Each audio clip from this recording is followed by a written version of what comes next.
Hello students, I am Keval Singh, lecturer of physics, Meritorious School, Bathinda.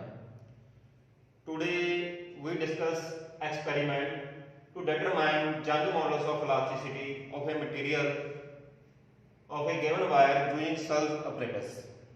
ਇੱਥੇ ਬੱਚੋ ਆਪਾਂ ਨੇ ਇੱਕ ਸਟੀਲ ਵਾਇਰ ਦਾ ਜੰਗ ਮੋਲਸ ਐਕਸਪੈਰੀਮੈਂਟ ਦੇ ਵਿੱਚ ਫਾਈਂਡ ਕਰਨਾ ਹੈ।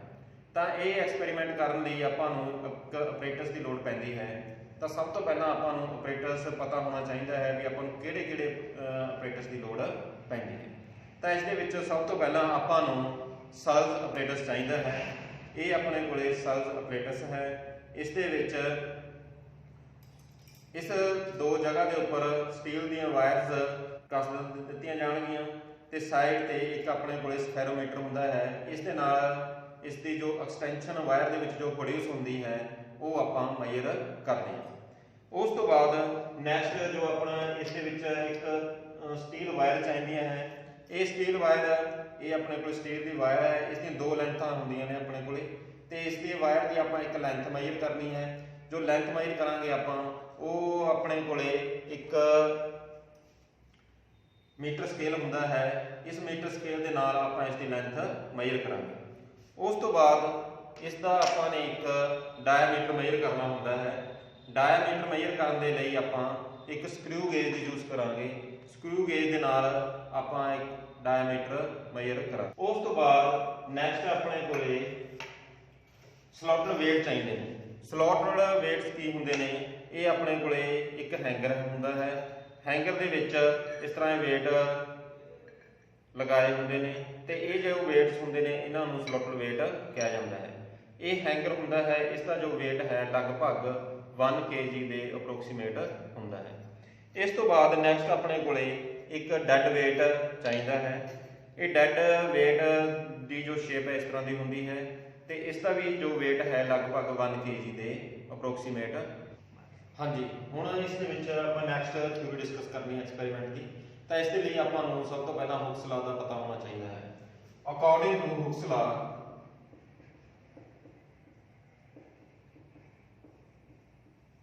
Stress is directly proportional to strain. Hooke's law के अकॉर्डिंग स्ट्रेस है जो अपने कोले वो स्ट्रेन के डायरेक्टली प्रोपोर्शनल हुंदा है। उस तो बाद जो आपां डायरेक्टली प्रोपोर्शनल का सिंबल रिमूव करांगे तो इसकी जगह एक कॉन्स्टेंट आ जाता हुंदा है जिसनों आपां मॉडुलस ऑफ इलास्टिसिटी कहते हैं। मॉडुलस ऑफ इलास्टिसिटी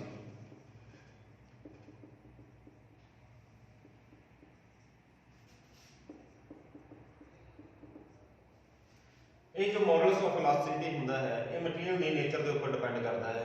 मीनस इसकी जो वैल्यू है वो मटीरियल के ऊपर डिपेंड करती है। तो हरेक मटीरियल का मॉडुलस ऑफ इलास्टिसिटी है ये अलग अलग हुंदा है। तो इस तो बाद आपां modulus of elasticity can be written as stress divide by strain. Modulus of elasticity ये भी अपने को 3 तरह के होंगे हैं बट इत्थे अपने जंग मॉडुलस फाइंड करना है। तो इत्थे अपने को जो जंग मॉडुलस है वो बन जाएगा Young modulus this is equal to stress की जगह पे अपने को नॉर्मल स्ट्रेस आ जाएगी। Normal stress divide by longitudinal strain.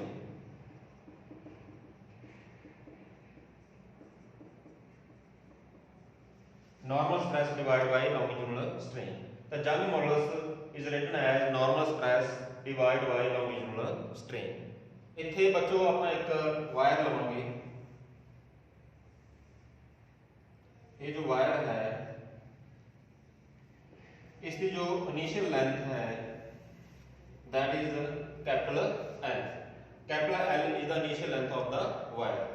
उस तो बाद आपने इसके थले वेट सस्पेंड कर देंगे। वेट सस्पेंड करने तो बाद इसकी लेंथ इंक्रीज हो जाएगी that is small L। Small L is the extension produced in the wire and this is the hanger, इत्थे मास अटैच कर देंगे आप।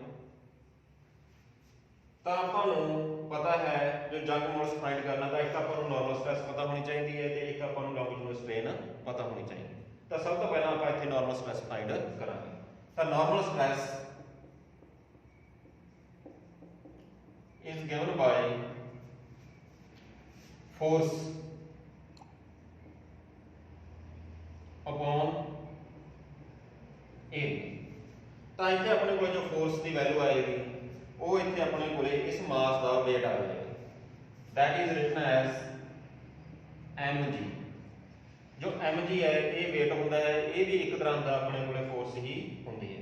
m is the mass and g the acceleration due to gravity divide by area, area of cross section of the wire, ये अपने को area हो जाएगा। तो इसकी जो वैल्यू है वो पाई r स्क्वायर हो जाएगी। तो r is the radius of this wire आ जाएगा, ये जो वायर होएगा उसका जो रेडियस है वो अपने को r हो जाएगा। तो एरिया की आ अपने को पाई r स्क्वायर। उस तो बाद नैक्सट अपने लॉन्गिट्यूडनल स्ट्रेन फाइंड करनी है। तो longitudinal strain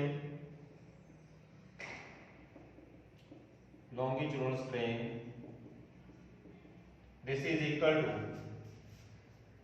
change in length divided by original length. Change in length means increase in length. Here increase in length is L and original length is capital L. So original length is L, small l. Small l is the extension produced in the wire and capital L is the original length. So normal length and longitudinal strain ਇੱਥੇ ਆਪਾਂ ਇਹਨਾਂ ਦੋਨਾਂ ਦੀ values ਜੰਗ models ਦੇ ਵਿੱਚ ਪੁੱਟ ਕਰ ਦਾਂਗੇ। ਤਾਂ ਜੰਗ ਮੋਡਲਸ ਆਪਣੇ ਕੋਲੇ देखो की बन जाएगा, जंग modulus calculation as normal stress mg divide by pi r square divide by longitudinal strain l by n। तो अपने कोले ये नैक्सट इसमें आप की लिख सकते हैं mg divide by pi r square, l ऊपर आ जाएगा l आ जाएगा। तो ये अपने को जंग मॉडल्स का फार्मूला आ जाएगा mg/l पाई r स्क्वायर l। तो जंग मॉडल्स का अपना फार्मूला आ जाएगा, इसके नाल आपां इसकी वैल्यू फाइंड कर सकते। हाँ जी, ऑब्जर्वेशन हुण बच्चों आपां मेनली इस दे विच एक्सपैरीमेंट दे विच तीन चीज़ां मेजर करनियां ने। एक वायर की आपां लेंथ मेजर करनी है, ओरिजिनल लेंथ वायर की कितनी होगी। सैकंडली एक आपां वायर का डायमीटर मेजर करना है, उस तो बाद उसको आप रेडियस फाइंड कर लेंगे। तो थर्ड अपने को एक आपां नूं एक्सटेंशन वायर दे विच कितनी प्रोड्यूस हुई है वो मेजर करना। हाँ जी, measurement for extension of wire मतलब एक्सटेंशन वायर की एक्सटेंशन आप इत्थे मेजर करनी है। तो ये मेजर करने तो पहला आपां ये देखना है कि वायर के उपर वध तो वध आपां कितना जो मास है वो सस्पेंड कर सकते। तो ये मास कढ़न लई आपां ने की करना है, सब तो पहला इस दे विच आपां ने ब्रेकिंग स्ट्रैस देखनी है। तो ब्रेकिंग स्ट्रैस जो स्टील वायर की है, breaking stress of steel wire this is approximate 400 to 10⁶ newton per metre. ये अपने को ब्रेकिंग स्ट्रैस है जो स्टील वायर की है। इसनों आपां कैपिटल B ਦੇ ਨਾਲ ਡਿਨੋਟ ਕਰ ਦੋ। ਹੁਣ ਆਪਾਂ ਨੇ ਬ੍ਰੇਕਿੰਗ ਲੋਡ ਕੱਢਣਾ ਹੈ, ਮੀਨਸ ਆਪਾਂ ਕਿੰਨਾ ਮੈਕਸਿਮਮ ਇਸ ਦੇ ਉੱਪਰ ਲੋਡ ਸਸਪੈਂਡ ਕਰ ਸਕਦੇ ਹਾਂ। ਤਾਂ ਬ੍ਰੇਕਿੰਗ ਲੋਡ फाइंड कर लिया ਆਪਾਂ ਨੇ देखो की करना है। ਆਪਾਂ ਨੂੰ पता है जो स्ट्रेस होती है B breaking stress this is equal to force divide by area, force divide by area. तो फोर्स अपने को है mg area pi r square. तो इतने अपने को जो मास है ये ब्रेकिंग लोड है। तो m is equal to b pi r square divide by g। तो m की value b pi r square by g। तो ये अपने को ब्रेकिंग लोड आ गया।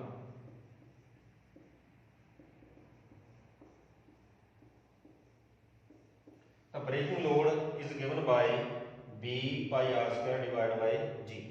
ਤਾਂ ਆਪਣੇ ਕੋਲ G ਦੀ ਵੈਲਿਊ 9.8 ਹੈ, ਇਹ ਕਨਸਟੈਂਟ ਹੈ। ਜੇ ਆਪਾਂ ਨੂੰ ਵਾਇਰ ਦਾ ਰੇਡੀਅਸ ਪਤਾ ਹੋਵੇ ਤਾਂ ਆਪਾਂ ਬ੍ਰੇਕਿੰਗ ਲੋਡ ਫਾਈਂਡ ਕਰ ਸਕਦੇ। ਕਰ ਲਓ ਆਪਣੇ ਕੋਲੇ ਜੇ ਬ੍ਰੇਕਿੰਗ M ਦੀ ਵੈਲਿਊ 12 kg ਆ ਜਾਂਦੀ ਹੈ, suppose M is equal to 12 kg, ਤਾਂ ਆਪਾਂ ਜੋ ਇਸ ਵਾਇਰ ਦੇ ਉੱਪਰ ਮੈਕਸਿਮਮ ਜੋ weight, ਮੈਕਸਿਮਮ ਜੋ ਮਾਸ ਹੈ ਉਹ ਸਸਪੈਂਡ ਕਰ ਸਕਦੇ ਹਾਂ, ਉਹ ਇਸ ਦਾ 1/3 ਹੁੰਦਾ ਹੈ। ਤਾਂ ਮੈਕਸਿਮਮ ਜੋ weight ਹੈ ਜਾਂ ਮੈਕਸਿਮਮ ਜੋ ਆਪਣੇ ਕੋਲੇ ਮਾਸ ਹੈ ਉਹ ਕਿੰਨਾ ਸਸਪੈਂਡ ਕਰ ਸਕਦੇ ਹਾਂ, ਇਸ ਦਾ 1/3 ਹੈ। Maximum mass can be suspended on wire. This is equal to 12/3 means 4 kg। ਤਾਂ ਵੱਧ ਤੋਂ ਵੱਧ ਆਪਾਂ 4 kg 4 kg ਆਪਾਂ weight ਹੈ 4 kg ਜੋ ਮਾਸ ਹੈ ਉਹ ਆਪਾਂ ਇਸ ਦੇ ਉੱਪਰ ਸਸਪੈਂਡ ਕਰ ਸਕਦੇ। ਹਾਂਜੀ, ਆਪਾਂ ਨੇ ਹੁਣ ਜੋ ਐਕਸਟੈਂਸ਼ਨ ਦੇ ਵਾਇਰ ਦੇ ਵਿੱਚ ਜੋ ਐਕਸਟੈਂਸ਼ਨ ਹੋ ਰਹੀ ਹੈ ਉਸ ਦੀ ਆਪਾਂ ਲੈਂਥ ਮੇਜਰ ਕਰਨੀ ਹੈ। ਉਸ ਦੇ ਲਈ ਆਪਾਂ ਨੂੰ ਇੱਕ ਟੇਬਲ ਬਣਾਉਣਾ ਪੈਣਾ ਹੈ। ਤਾਂ ਇਸ ਟੇਬਲ ਦੇ ਵਿੱਚ ਦੇਖੋ ਆਪਾਂ ਨੇ ਕੀ ਕਰਨਾ ਹੈ, ਇਨੀਸ਼ੀਅਲੀ ਆਪਾਂ ਜੋ ਹੈਂਗਰ ਯੂਜ਼ ਕਰਾਂਗੇ ਐਕਸਪੈਰੀਮੈਂਟ ਦੇ ਵਿੱਚ, ਉਸ ਦੇ ਵਿੱਚ ਇਨੀਸ਼ੀਅਲੀ weight 0 ਹੋਏਗਾ। ਉਸ ਤੋਂ ਬਾਅਦ ਆਪਾਂ weight ਵਧਾਉਂਦੇ ਜਾਵਾਂਗੇ। ਉਸ ਤੋਂ ਬਾਅਦ weight ਆਪਾਂ 0.5 kg ਕਰਤਾ, ਫਿਰ 1, 1.5, 2, 2.5 ਐਂਡ ਸੋ ਔਨ। ਉਸ ਤੋਂ ਬਾਅਦ ਆਪਾਂ weight ਪਹਿਲਾਂ ਵਧਾਉਂਦੇ ਜਾਵਾਂਗੇ। ਉਸ ਦੇ ਨਾਲ ਜੋ ਸਫੈਰੋਮੀਟਰ ਹੈ ਸਬਜ਼ੋਪਲੇਟਰ ਦੇ ਵਿੱਚ, ਉਸ ਦੇ ਨਾਲ ਆਪਾਂ ਜੋ ਵਾਇਰ ਦੇ ਵਿੱਚ ਐਕਸਟੈਂਸ਼ਨ ਹੋ ਰਹੀ ਹੈ ਉਹ ਆਪਾਂ ਮੇਜਰ ਕਰਾਂਗੇ। ਪਹਿਲਾਂ weight ਆਪਾਂ ਵਧਾਉਂਦੇ ਜਾਵਾਂਗੇ, ਉਸ ਦੇ ਨਾਲ ਉਸ ਦੀ ਰੀਡਿੰਗ ਨੋਟ ਕਰਾਂਗੇ ਵੀ ਉਹ ਵਾਇਰ ਦੇ ਵਿੱਚ ਕਿੰਨੀ ਐਕਸਟੈਂਸ਼ਨ ਪ੍ਰੋਡਿਊਸ ਹੋ ਰਹੀ ਹੈ। ਫਿਰ ਜਦੋਂ weight ਆਪਣਾ ਮੈਕਸਿਮਮ ਹੋ ਗਿਆ 3.5 kg, ਉਸ ਤੋਂ ਬਾਅਦ weight ਆਪਾਂ ਡਿਕਰੀਜ਼ ਕਰਨਾ ਹੈ। weight ਆਪਾਂ ਡਿਕਰੀਜ਼ ਕਰਾਂਗੇ ਤਾਂ ਉਸ ਦੇ ਨਾਲ ਵਾਇਰ ਦੇ ਵਿੱਚ ਜੋ ਐਕਸਟੈਂਸ਼ਨ ਪ੍ਰੋਡਿਊਸ ਹੋ ਰਹੀ ਹੈ ਉਹ ਆਪਾਂ ਮੇਜਰ ਕਰਾਂਗੇ। ਇਹ ਦੋਨੇ ਵੈਲਿਊ ਇੱਕ ਵਾਰ ਆਪਾਂ ਰੀਡਿੰਗਸ ਉਸ ਤਰ੍ਹਾਂ ਲੈਣੀਆਂ, weight ਇਨਕਰੀਜ਼ ਕਰਦੇ ਹੋਏ ਲੈਣੀਆਂ ਨੇ, ਇੱਕ ਵਾਰ ਰੀਡਿੰਗਸ ਆਪਾਂ ਨੇ weight ਡਿਕਰੀਜ਼ ਕਰਦੇ ਹੋਏ ਲੈਣੀ ਹੈ। ਉਸ ਤੋਂ ਬਾਅਦ ਦੋਨਾਂ ਦੀ ਆਪਾਂ ਨੇ ਐਵਰੇਜ ਲੈ ਲੈਣੀ ਹੈ। ਐਵਰੇਜ ਕੀ ਹੋਏਗੀ, Z is equal to x plus y divided by 2, ਉਹਨਾਂ ਦੀ ਐਵਰੇਜ ਆ ਜਾਏਗੀ। ਐਵਰੇਜ ਆਉਣ ਤੋਂ ਬਾਅਦ ਉਸ ਤੋਂ ਬਾਅਦ ਲਾਸਟ ਤੇ ਆਪਾਂ ਐਕਸਟੈਂਸ਼ਨ ਫਾਰ ਲੋਡ 2.5 kg, ਮਤਲਬ ਕਿ ਆਪਾਂ ਇੱਕ ਮਾਸ ਹੈ ਉਹ 2.5 kg ਫਿਕਸ ਕਰ ਲੈਣਾ ਹੈ। ਉਸ ਦੇ ਕਰੈਸਪੋਂਡਿੰਗ ਆਪਾਂ ਦੇਖਣੀ ਵੀ ਕਿੰਨੀ ਐਕਸਟੈਂਸ਼ਨ ਪ੍ਰੋਡਿਊਸ ਹੈ ਉਹ ਆਪਾਂ ਮੇਜਰ ਕਰਾਂਗੇ। ਤਾਂ ਉਸ ਲਈ ਆਪਾਂ ਨੂੰ ਕੀ ਕਰਨਾ ਪਏਗਾ, 2.5 ਵਾਲੀ ਰੀਡਿੰਗ ਦੇ ਵਿੱਚੋਂ 0 ਵਾਲੀ ਰੀਡਿੰਗ ਆਪਾਂ ਸਬਟ੍ਰੈਕਟ ਕਰਨਾ ਹੈ। ਮੀਨਸ ਆਪਾਂ ਨੂੰ ਕੀ ਕਰਨਾ ਪਏਗਾ, Z6 ਦੇ ਵਿੱਚੋਂ Z1 ਨੂੰ ਆਪਾਂ ਸਬਟ੍ਰੈਕਟ ਕਰ ਦਾਂਗੇ, ਉਹ ਆਪਣੇ ਕੋਲ ਲੈਂਥ ਆ ਜਾਏਗੀ। ਫਿਰ ਆਪਾਂ Z7 ਵਾਲੇ ਦੇ ਵਿੱਚੋਂ Z2 ਵਾਲੇ ਸਬਟ੍ਰੈਕਟ ਕਰਾਂਗੇ, ਉਹ ਵੀ ਆਪਣੇ ਕੋਲ Z7 ਵਾਲਾ ਦੇਖੋ 3 kg ਹੈ ਐਂਡ Z2 ਵਾਲਾ 0.5 ਹੈ। 3 ਦੇ ਵਿੱਚੋਂ 0.5 ਇਹ ਵੀ ਆਪਣੇ ਕੋਲ 2.5 kg ਦੀ ਕਰੈਸਪੋਂਡਿੰਗ ਐਕਸਟੈਂਸ਼ਨ ਆ ਜਾਏਗੀ। ਸਿਮਿਲਰਲੀ R3 ਆ ਜਾਏਗੀ। ਇਹ ਆਪਣੇ ਕੋਲ ਤਿੰਨੇ ਵੈਲਿਊਜ਼ ਆ ਜਾਣਗੀਆਂ।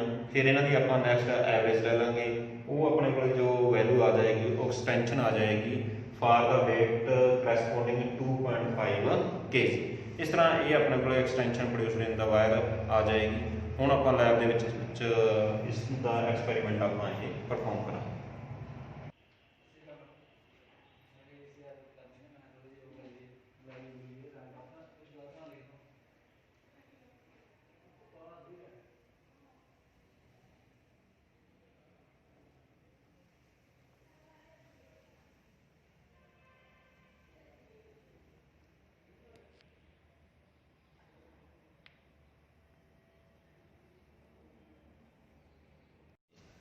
ਬੱਚੋ ਆਪਣਾ ਇਹ ਸਲਜ਼ ਅਪਲੇਟਸ ਹੈ। ਇਸ ਨਾਲ ਆਪਾਂ ਨੇ ਜੰਗ ਮੋਡੂਲਸ ਫਾਈਂਡ ਕਰਨਾ ਹੈ। ਹੁਣ ਦੇਖੋ ਧਿਆਨ ਨਾਲ ਦੇਖੋ ਬੱਚੋ, ਇਸ ਦੇ ਵਿੱਚ 2 ਟੋਰਸ਼ਨ ਹੈੱਡ ਨੇ, ਇੱਕ ਟੋਰਸ਼ਨ ਹੈੱਡ A ਹੈ, ਇੱਕ ਟੋਰਸ਼ਨ ਹੈੱਡ A ਹੈ। ਇਸੇ ਤਰ੍ਹਾਂ 2 ਟੋਰਸ਼ਨ ਹੈੱਡ ਉੱਪਰ ਲੱਗੇ ਹੋਏ ਨੇ ਜਿਸ ਨਾਲ ਇਹ ਜਿਹੜੀ ਵਾਇਰ ਹੈ ਇਹ ਸਸਪੈਂਡ ਕੀਤੀ ਹੋਈ ਹੈ। ਇਸ ਦੇ ਵਿੱਚ ਜਿਹੜੀਆਂ 2 ਵਾਇਰਸ ਨੇ ਇਹਨਾਂ ਦੋਨਾਂ ਦੀ ਜਿਹੜੀ ਲੈਂਥ ਹੈ ਉਹ ਬਰਾਬਰ ਹੋਣੀ ਚਾਹੀਦੀ ਹੈ। ਤੇ ਇਸ ਦੇ ਇੱਕ ਸਾਈਡ ਆਪਣੇ ਕੋਲੇ ਸਫੈਰੋਮੀਟਰ ਲੱਗਿਆ ਹੁੰਦਾ ਹੈ। ਇਸ ਨਾਲ ਆਪਾਂ ਜੋ ਵਾਇਰ ਦੇ ਵਿੱਚ ਐਕਸਟੈਂਸ਼ਨ ਪ੍ਰੋਡਿਊਸ ਹੁੰਦੀ ਹੈ ਉਸ ਦੀ ਆਪਾਂ ਲੈਂਥ ਮੇਜਰ ਕਰਦੇ ਹਾਂ। ਤੇ ਜਿਹੜੀ ਦੂਸਰੀ ਵਾਇਰ ਹੁੰਦੀ ਹੈ ਇਸ ਨੂੰ ਆਪਾਂ ਰੈਫਰੈਂਸ ਵਾਇਰ ਕਿਹਾ ਜਾਂਦਾ ਹੈ। ਇਸ ਨੂੰ ਰੈਫਰੈਂਸ ਵਾਇਰ ਤਾਂ ਕਿਹਾ ਜਾਂਦਾ ਹੈ ਕਿਉਂਕਿ ਇਸ ਦੀ ਜਿਹੜੀ ਲੈਂਥ ਹੈ ਉਹ ਫਿਕਸ ਰਹਿੰਦੀ ਹੈ, ਅਤੇ ਇਸ ਦੇ ਉੱਪਰ ਜਿਹੜੀ ਸੈਕਿੰਡ ਵਾਇਰ ਹੈ ਜਿਸ ਦੇ ਨਾਲ ਸਫੈਰੋਮੀਟਰ ਲੱਗਿਆ ਹੋਇਆ ਹੈ, ਇਸ ਦੀ ਜੋ ਲੈਂਥ ਹੈ ਉਹ ਵੇਟ ਜਦੋਂ ਆਪਾਂ ਸਸਪੈਂਡ ਕਰਦੇ ਹਾਂ ਉਹਦੇ ਨਾਲ ਇਨਕਰੀਜ਼ ਹੁੰਦੀ ਹੈ, ਤਾਂ ਉਹ ਲੈਂਥ ਆਪਾਂ ਇਸ ਦੇ ਨਾਲ ਮੈਜ਼ਰ ਕਰਦੇ ਹਾਂ। ਹੁਣ ਇਹ ਆਪਣਾ ਜੋ ਸਪਰਿਟ ਲੈਵਲ ਹੈ, ਤੁਸੀਂ ਧਿਆਨ ਨਾਲ ਦੇਖੋ, ਸਟਾਰਟਿੰਗ ਦੇ ਵਿੱਚ ਇਸ ਦੇ ਵਿੱਚ ਇੱਕ ਬੱਬਲ ਹੁੰਦਾ ਹੈ, ਉਹ ਆਪਾਂ ਨੇ ਸੈਂਟਰ ਦੇ ਵਿੱਚ ਕਰ ਲੈਣਾ ਹੁੰਦਾ ਹੈ। ਸੈਂਟਰ ਦੇ ਵਿੱਚ ਕਰਨ ਦੇ ਲਈ ਆਪਾਂ ਨੂੰ ਕੀ ਕਰਨਾ ਪੈਂਦਾ ਹੈ, ਇਸ ਦੇ ਵਿੱਚ ਜੋ ਸਫੈਰੋਮੀਟਰ ਹੈ ਉਸ ਨੂੰ ਆਪਾਂ ਇਸ ਤਰ੍ਹਾਂ ਰੋਟੇਟ ਕਰਕੇ ਉੱਪਰ ਨੀਚੇ ਲਿਜਾ ਸਕਦੇ ਹਾਂ। ਇਸ ਦੇ ਨਾਲ ਇਸ ਬੱਬਲ ਦੀ ਜੋ ਪੋਜੀਸ਼ਨ ਹੈ ਉਹ ਸੈਂਟਰ ਦੇ ਵਿੱਚ ਆ ਜਾਂਦੀ ਹੈ। ਅਤੇ ਜੇ ਤੁਸੀਂ ਧਿਆਨ ਨਾਲ ਦੇਖੋਗੇ, ਇਸ ਦੇ ਉੱਪਰ ਜੋ ਸਕੇਲ ਹੈ ਸੈਂਟਰ ਦੇ ਵਿੱਚ 0 ਹੈ, ਉਸ ਤੋਂ ਬਾਅਦ ਥੱਲੇ ਨੀਚੇ 5 ਹੈ, ਉਸ ਤੋਂ ਬਾਅਦ ਨੀਚੇ 10 ਹੈ। ਸਿਮਿਲਰਲੀ ਉੱਪਰ ਵੀ 5 ਹੈ ਅਤੇ 10 ਹੈ। ਬਟ ਜਦੋਂ ਆਪਾਂ ਐਕਸਪੈਰੀਮੈਂਟ ਕਰਾਂਗੇ ਤਾਂ ਤੁਸੀਂ ਇਹ ਜੋ 10 ਹੈ ਨੀਚੇ ਵਾਲਾ, ਇਸ ਨੂੰ 0 ਲੈ ਲੈਣਾ ਹੈ। ਉਸ ਤੋਂ ਬਾਅਦ ਜੋ 5 ਹੈ ਉਸ ਨੂੰ 5 ਲੈ ਲੈਣਾ ਹੈ। ਉਸ ਤੋਂ ਬਾਅਦ ਜੋ 0 ਹੈ ਇਸ ਨੂੰ 10 ਲੈ ਲੈਣਾ ਹੈ। ਉਸ ਤੋਂ ਬਾਅਦ ਜੋ 5 ਹੈ ਇਸ ਨੂੰ ਤੁਸੀਂ 15 ਲੈ ਲੈਣਾ ਹੈ।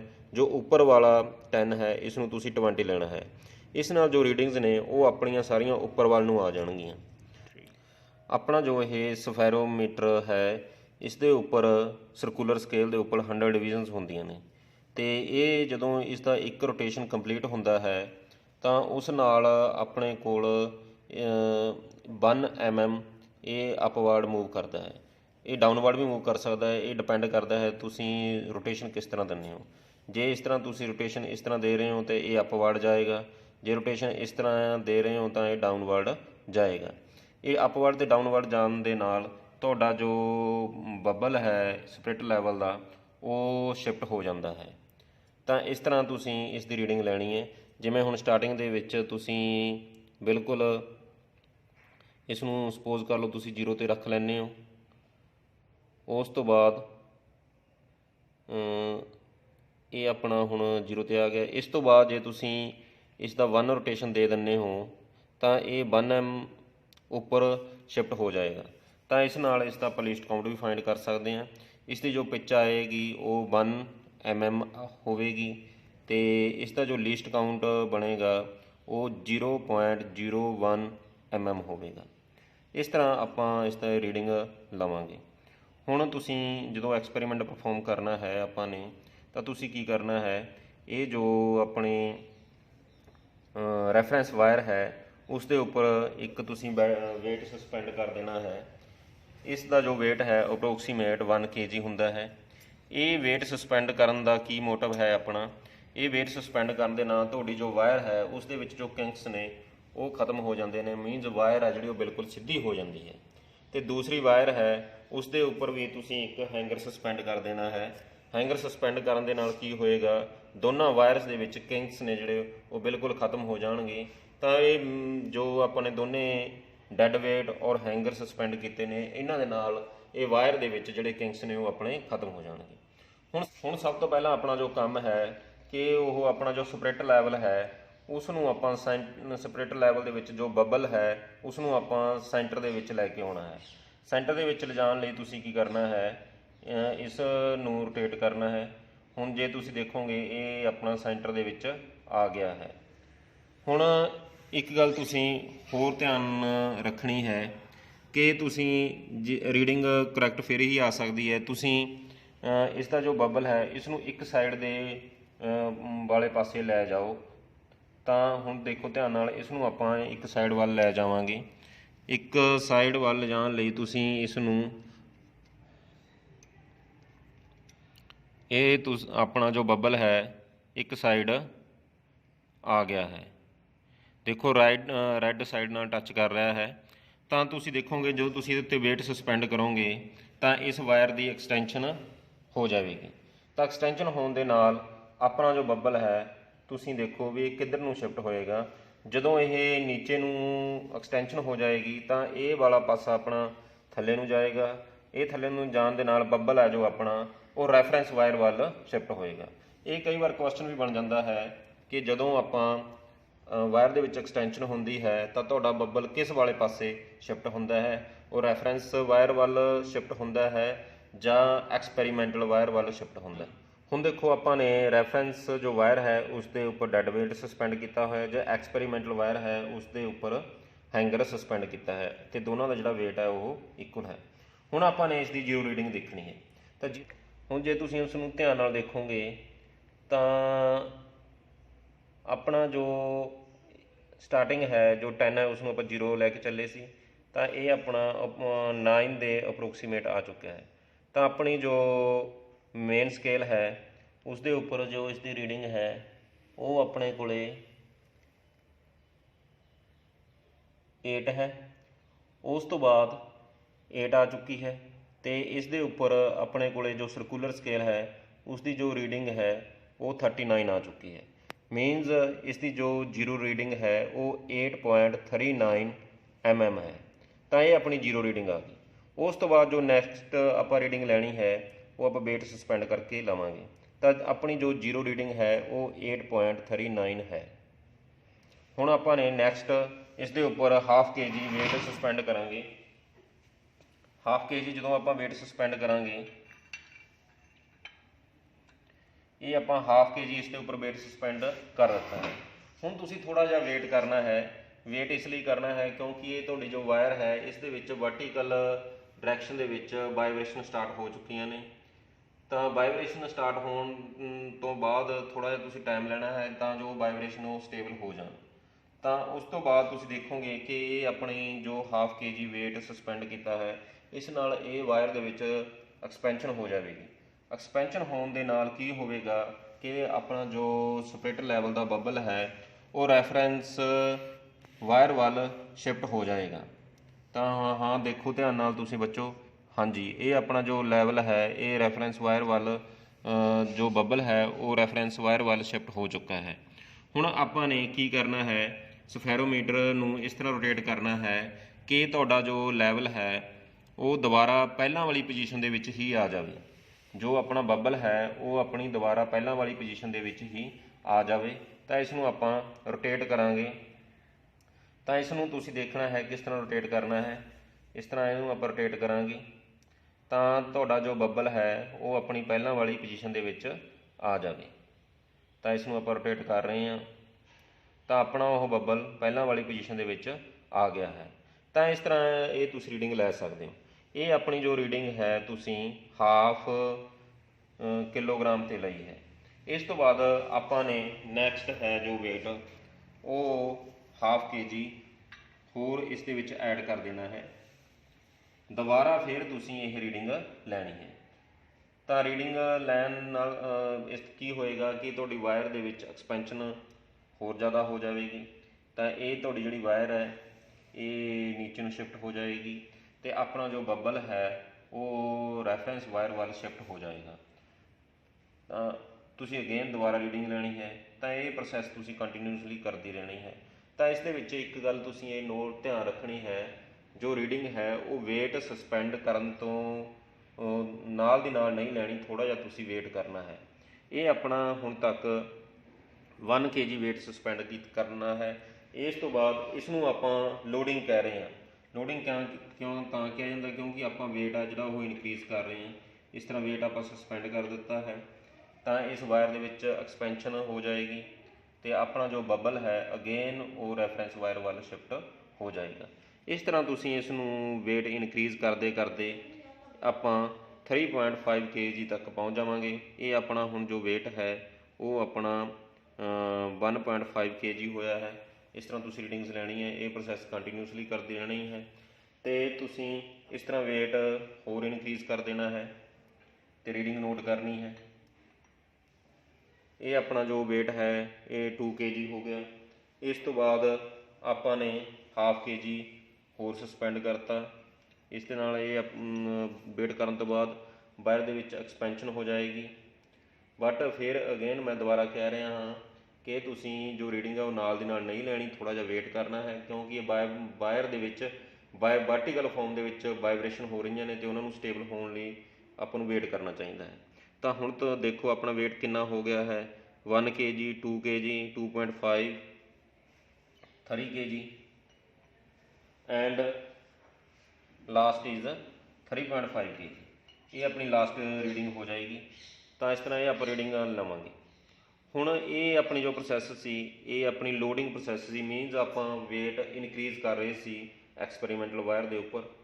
ਹੁਣ ਆਪਾਂ ਅਨਲੋਡਿੰਗ ਕਰਨੀ ਹੈ।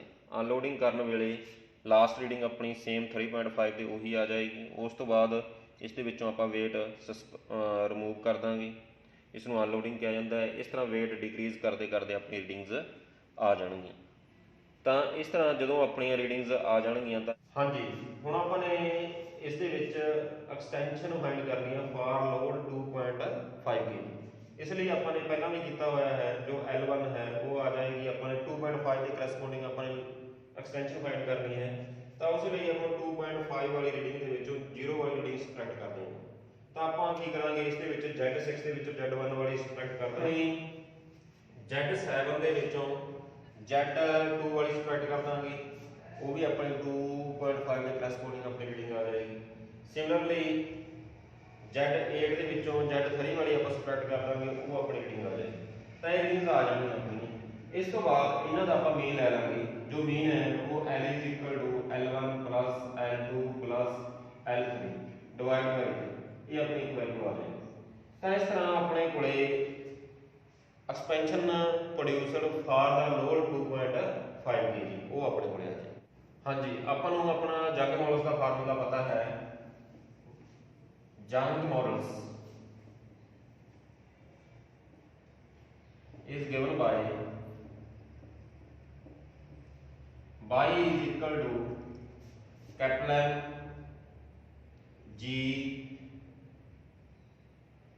divided by pi R square L ਉੱਪਰ ਆਪਣਾ ਕੈਪੀਟਲ L ਆ ਜਾਏ। ਹਾਂਜੀ, ਇੱਥੇ ਆਪਾਂ ਨੇ ਕੈਪੀਟਲ ਇਹ ਲੈਂਥ ਆਫ ਵਾਇਰ ਇਹ ਆਪਾਂ ਨੇ ਮੈਜਰ ਕੀਤੀ ਹੈ, ਇਸ ਦੀ ਵੈਲਿਊ ਪੁੱਟ ਕਰ ਦਾਂਗੇ। G acceleration due to gravity ਇਹਦੀ ਵੈਲਿਊ ਪੁੱਟ ਕਰ ਦਾਂਗੇ। M ਜੋ ਆਪਣਾ ਮਾਸ ਹੈ 2.5 kg ਇਹਦੀ ਵੈਲਿਊ ਪੁੱਟ ਕਰ ਦਾਂਗੇ। ਪਾਈ ਦੀ ਵੈਲਿਊ 22/7 ਪੁੱਟ ਕਰ ਦਾਂਗੇ। ਰੇਡੀਅਸ ਆਫ ਸਟੀਲ ਵਾਇਰ ਉਸ ਦੀ ਵੈਲਿਊ ਪੁੱਟ ਕਰ ਦਾਂਗੇ। L is the expansion produced in the wire ਉਸ ਦੀ ਵੈਲਿਊ ਪੁੱਟ ਕਰ ਦਾਂਗੇ। ਤਾਂ ਇਹ ਵੈਲਿਊਜ਼ ਪੁੱਟ ਅਪ ਕਰਕੇ ਆਪਣੇ ਕੋਲੇ ਜੰਗ ਮੋਲਸ ਆ ਜਾਏਗਾ। ਤਾਂ ਇਸ ਤਰ੍ਹਾਂ ਆਪਾਂ ਕਿਸੇ ਵੀ ਵਾਇਰ ਦਾ ਜੰਗ ਮੋਲਸ ਫਾਈਂਡ ਕਰ ਸਕਦੇ ਹਾਂ। Thank you.